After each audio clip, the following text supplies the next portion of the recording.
Magandang araw kaibigan, gagawa tayo ngayon ng isang electric fan.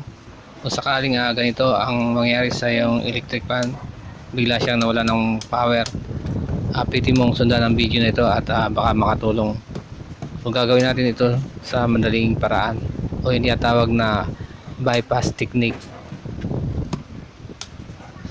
So ititest muna natin. So yan po yung walang power. So buksan natin yung pinaka-cover ng switch. So rotary switch po ang ginamit niya rito. At ito po ay isang wall fan. So bali po ang kukuhain natin dito ay yung live. So dalawang linya po yan, yung AC line niya. Bali ang isang linya po niyan ay dun sa mismong rotary switch o yung may speed siya na 1, 2, 3. At yung isang linya ay patungo doon sa mismong live motor niya. So ito medyo green. So yan po ang ikakat natin o bali yung kukuhain natin na linya at ibabypass. So dito po ang tatak nito ay standard o yung brand na pangalan niya ay standard. So kulay green ang pinaka live niyan patungo doon sa mismong fan motor niya o yung mismong motor. So bali kakat natin yung linya ng live. So nakagawa na po tayo ng mga ganitong video. Mga ilang taon na rin ang nakakaraan. So kakat natin yung live. Bali kulay green po yan. So isa standard na brand. Bali ito rin na sinusunod ng ibang nagre-rewind ng motor. So saan yung live niya kulay green. Tapos yung number 1 kulay white. Yung number 2 kulay black. At yung number 3 ay kulay red. So yan po at sinusunod nilang color codings sa pag-rewind ng motor. So yung iba pong brand ng electric fan ay iba-iba yung color coding. Ganon din yung pinaka-live niya. Ginaya mga sa side B. So diugtungan natin ng linya yung kinat natin para may tap natin dito sa may capacitor.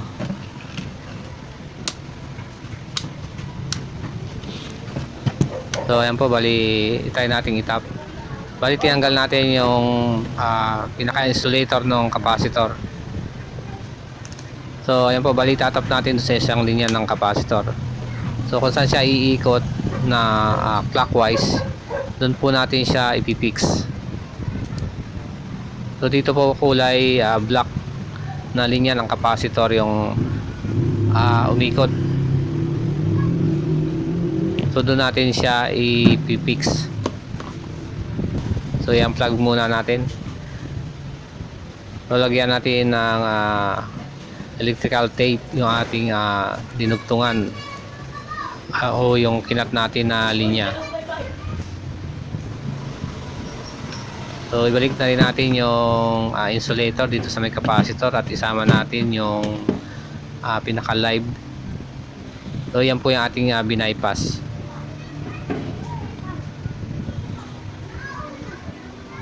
So sa nagtatanong po kung bakit nag-o-open yung linya. So yan po ang linya ng thermal fuse. So bali nag-open na po yung thermal fuse kaya nawala na siya ng power. So since kailangan natin gamitin yung electric fan, ibabypass natin yan para madali nating ma-repair at magamit na natin yung ating electric fan. Ibabalik lang natin itong pinaka-insulator niya na naka-clip.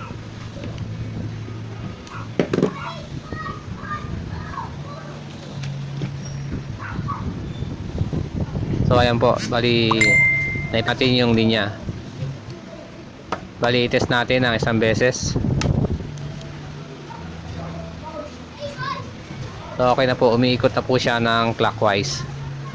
So kung pabaliktad po ang ikot niyan, bali baliktarin nyo po lang yung pagkakatap o yung pagkakabypass ng linya.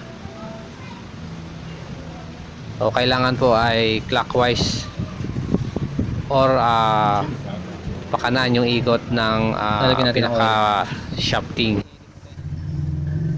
So yan po yung nilalagyan natin ng LC o yung pan. So lagyan na rin po natin ng oil para nakakondisyon talaga yung ating pinakamotor ng electric fan. Malagyan diyan, malalagyan ng langis yung motor. Dito. So sa paglalagay po ng oil, bali ingatan lang po na malagyan yung pinaka windings ng motor. So lalagyan po lang natin dyan ay yung pinaka shafting at yung bushing nya. Bali yung puno ng shafting.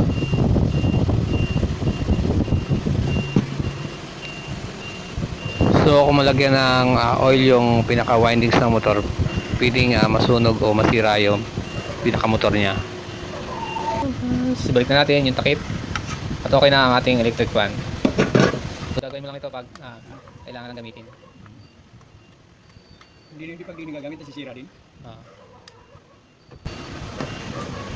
So ibalik na lang po natin yung cover.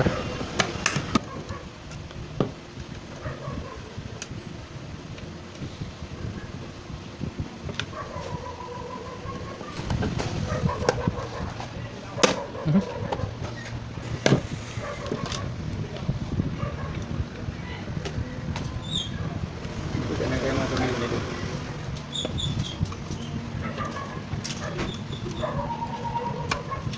Wala na.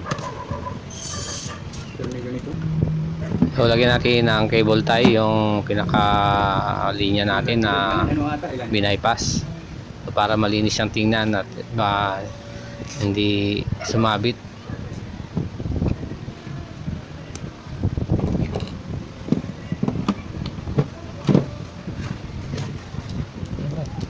So ayan po, bali ilagay na rin natin yung pinaka cover ng motor assembly.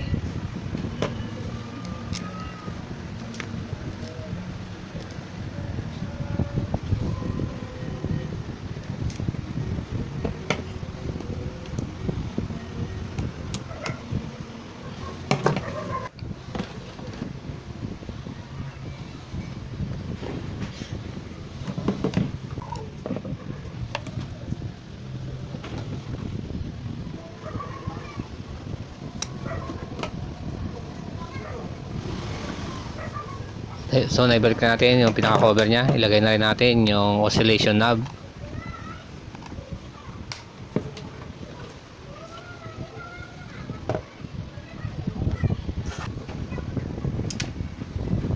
So ilagay na natin yung cover ng pinaka fan blade nya o yung LC.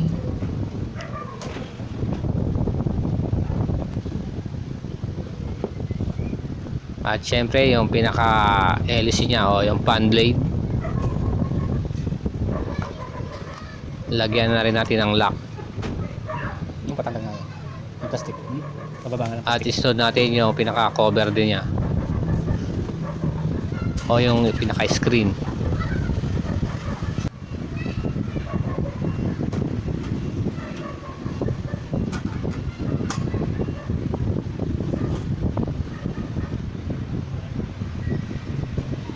So ayan po, bali okay na ang ating electric fan. Sana ay nakapagbigay ako ng idea kung paano mabilis na ma-repair ang inyong electric fan at magamit. Kung bago lang po kayo sa aking channel, pasuporta lang po, pa-like at pa-subscribe. So ayan, okay na ang electric fan ni Manong, ang ating kapitbahay.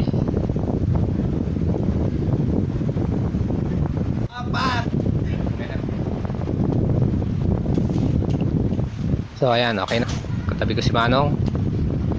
Ayan, kumakaway-kaway pa. At okay na yung kanyang electric fan. Maraming salamat sa panonood. Magandang araw mga kaibigan.